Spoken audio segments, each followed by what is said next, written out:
Hello, and welcome back to Speak English Fluently. Hi, everyone. We are so happy you're here with us today.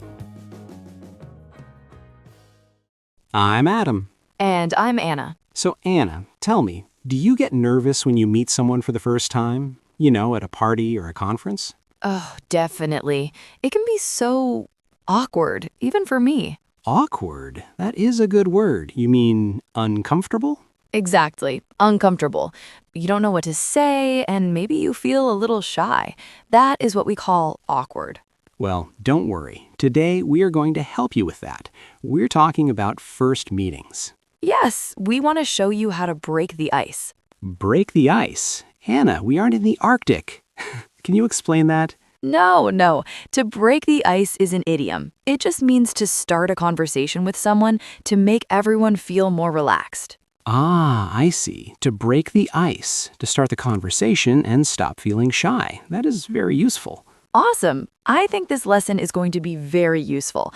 But before we start, we have a small request. Yes, if you want to support us, please like this video and subscribe to the channel. Thank you so much. It really helps us make more free lessons for you. Thank you so much. Thanks, guys. So grab your coffee and let's get started. Let's jump right in. All right, let's move to part 1, breaking the ice. Yes, this is the hardest part for many people. How to start. Well, usually I just walk up to someone and say, hello. You know, that is polite, but sometimes it stops the conversation. Really? Why? Hello is a nice word. It is, but if you only say hello, the other person just says hello back. And then silence. Ah, I see. It creates an awkward silence. Exactly. So a better way is to use an observation. An observation? That sounds scientific. What does it mean in this context? An observation just means noticing something around you, something you can see or hear right now. Ah, an observation, noticing something around us, like the weather. Yes, the weather, the food, the music, or the room. Can we try an example? Let's pretend. Sure. Imagine we are at a party. It is very hot in the room. Okay, I am standing next to you. Here I go. I am ready. Wow, it is really warm in here, isn't it? Yeah, it is. I think the air conditioning is broken. Okay, stop. That was easy. See? You didn't say hello. You talked about the room. And you answered me immediately. It felt natural. Yes, because we shared a common experience, the hot room. But wait, I didn't say my name. Is that okay? That is totally okay. In English, we often talk a little bit before we say our names. Interesting. So if I say my name first, is it bad? Not bad, but sometimes it feels a bit formal. Formal? You mean like a business meeting? Right. If you say, hello, I'm Adam, immediately, it can feel like a job interview. I definitely don't want to interview people at a party. Exactly. So step 1, look around and make a simple comment. Okay, look around and make a simple comment. Great, you got it. Once the conversation starts, then we can do the next step. Do you mean asking about names? You guessed it. Let's talk about names and roles next. Sounds good. I am ready. Great, let's move on. Okay, part 2. We broke the ice. Now we need to introduce ourselves. Right. We need to exchange names. I learned in school to say, my name is Adam. Is that good? Well, it is grammatically correct, but it sounds very formal. Like a robot? My name is Adam. A little bit. Native speakers usually just use I'm. So just, I'm Adam. Yes, it is shorter and friendlier. I'm Anna. I see. Short is sweet. When do I say it? Usually after you make that first comment about the room or weather. Can I use a special phrase to connect them? Yes, a great phrase is by the way. By the way. Can you explain that? Sure. By the way signals that you are changing the topic slightly. By the way, changing the topic. That is useful. So you say, it is hot in here. By the way, I'm Anna. That sounds very smooth. Now, how do you ask for their name? I say, what is your name? You can, but it's a bit direct. Really? How should I do it? Usually, if you introduce yourself, they will automatically introduce themselves. Ah, so I give my name and they give theirs. Exactly. It is a social habit. But what if they forget? What if they just say, nice to meet you? Then you can say, and you are. And you are? With a rising voice? Yes, the rising voice makes it a question.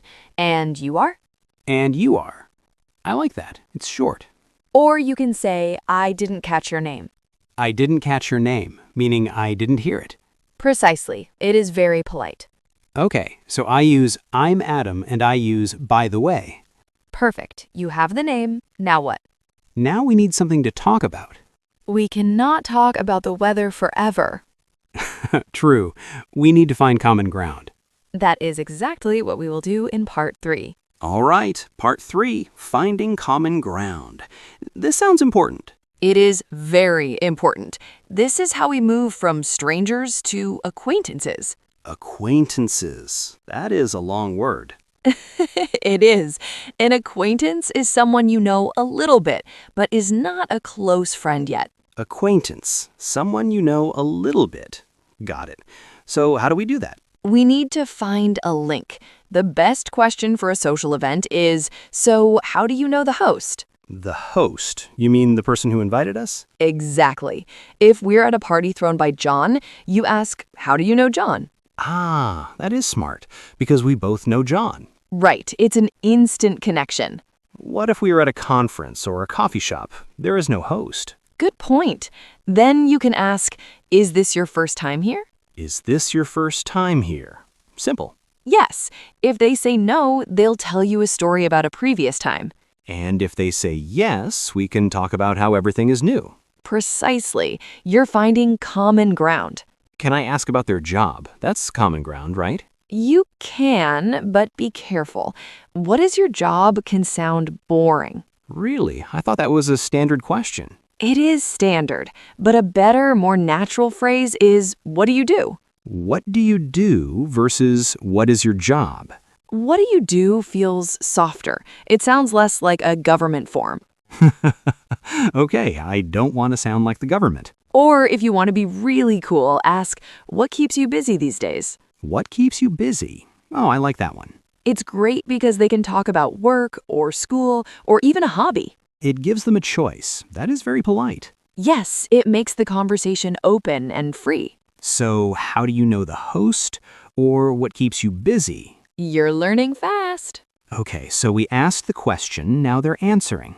Right, they're talking. Now you need to keep it going. That's the scary part. What if I run out of things to say? Don't panic. You just need to know how to keep the flow. That sounds like part 4. It certainly is. Let's look at keeping the conversation flowing. Okay, part 4. We are talking. But how do we keep the conversation flowing? This is the secret sauce. To keep it going, you need to be an active listener. Active listening? Does that mean I have to run while listening? No running required. Active listening means showing you are interested. You can't just be silent. I see. So what should I say? Use short reaction words like, really? Wow, or that's interesting. Really? Wow. That's interesting. They act like little bridges. Exactly. They encourage the other person to talk more. What else can I do? The most powerful tool is the follow-up question. Follow-up question. What does that mean exactly? It is a question linked directly to what the person just said. Ah, a question linked to what they just said, not a new topic. Right. For example, if I say, I love hiking on weekends. I could say, do you like movies? No, that changes the subject. Try again, linking to hiking. Okay, how about, where do you usually go hiking? Perfect. That is a follow-up question. It keeps the same topic alive. It feels like a tennis match, hitting the ball back. Yes, just keep hitting the ball back. What if I don't have a question? Then use the echo technique. The echo technique, like an echo in a cave? Sort of. You just repeat the last few words they said as a question. Does that really work? Let's try. I'll say something, you just repeat the end. Ready? I'm ready. I had a really busy week at work. Busy week? Yeah, we had a huge deadline on Friday. See? I continued talking. Wow, that was magic. I just repeated your words. It's a simple trick, but it makes you look like a great listener. So, reaction words, follow-up questions, and the echo technique. You have the tools. Now we need to know what to talk about. You mean safe topics? Yes, we don't want to offend anyone. Good idea. Let's talk about safe topics next. Moving on to part 5. Part 5. We are keeping the conversation flowing. But what should we actually talk about? Good question. We need to use safe topics. In English, we call this small talk. Small talk? Does that mean we only talk for a short time?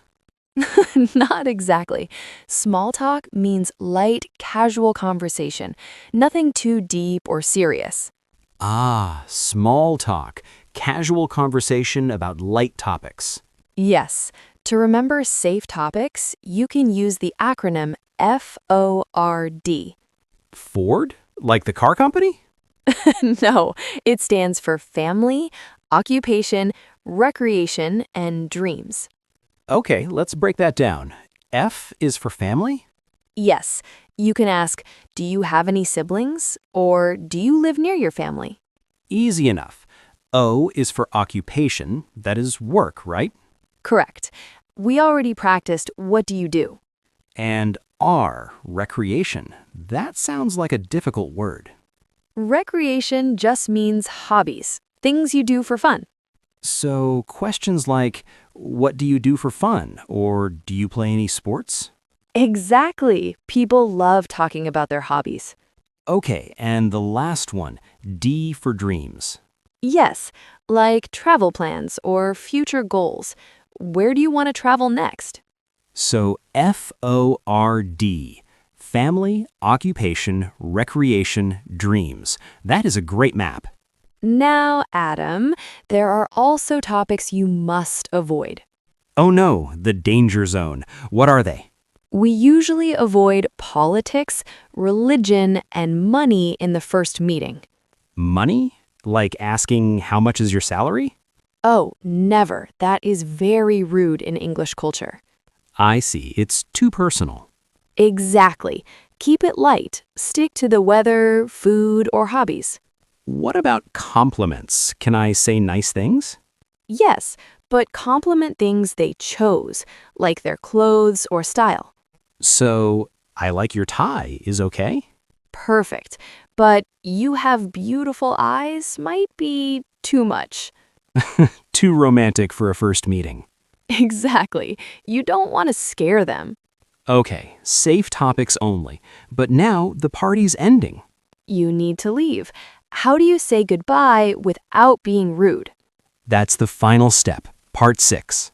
Let's learn how to exit gracefully. We made it to part 6, the final step, saying goodbye. Yes, this is called exiting gracefully, leaving without being awkward. Can I just run away when they look at their phone? No, please don't do that. You need to close the conversation properly. So, how do I start? Do I just say bye? Not yet. First, you need a pre-closing signal. A pre-closing signal, a sign that I'm about to leave? Exactly. The most common word for this is well. Well, like that?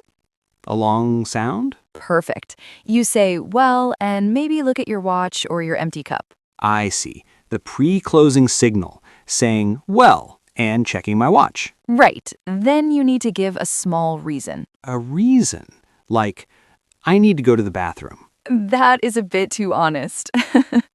Try something softer. What do you suggest? Try, I should get going, or I need to find my friend. I should get going. That is a very common phrase, right? Yes, I should get going means I need to leave now. It's polite and vague. Well, I should get going. It sounds natural. It is. After the reason, you must say something nice. Like, it was nice meeting you. Yes, or I really enjoyed chatting with you. And if I want to see them again? You can say, let's keep in touch. Let's keep in touch. And then I ask for their number? Or their LinkedIn or email, whatever feels comfortable. Let's put it all together. I will leave the conversation now. Okay, I am listening. Well, Anna, look at the time. I should get going. Oh, are you leaving already? Yes, I have an early start tomorrow, but it was really nice meeting you. You too, Adam. Take care. How was that? Did I sound rude? Not at all. It was smooth and respectful. I used the signal, the reason, and the compliment. Exactly. You exited gracefully. I feel much more confident about first meetings now. I'm glad to hear that. You have all the steps. And that brings us to the end of our lesson on first meetings. We hope you feel ready to walk into a room and start chatting. Remember, it is okay to be nervous. Just take a deep breath, look around, and break the ice. Practice makes perfect. Try using just one of these tips this week. If you found this lesson helpful, please give this video a like. It really helps us to make more lessons for you. And do not forget to subscribe to the channel so you never miss a conversation lesson. Before we go, we have a question for you. Yes, we want to hear from you in the comments. What is your favorite question to ask someone new? Is it about travel, food, or maybe the weather? Write your answer below. We love reading your comments.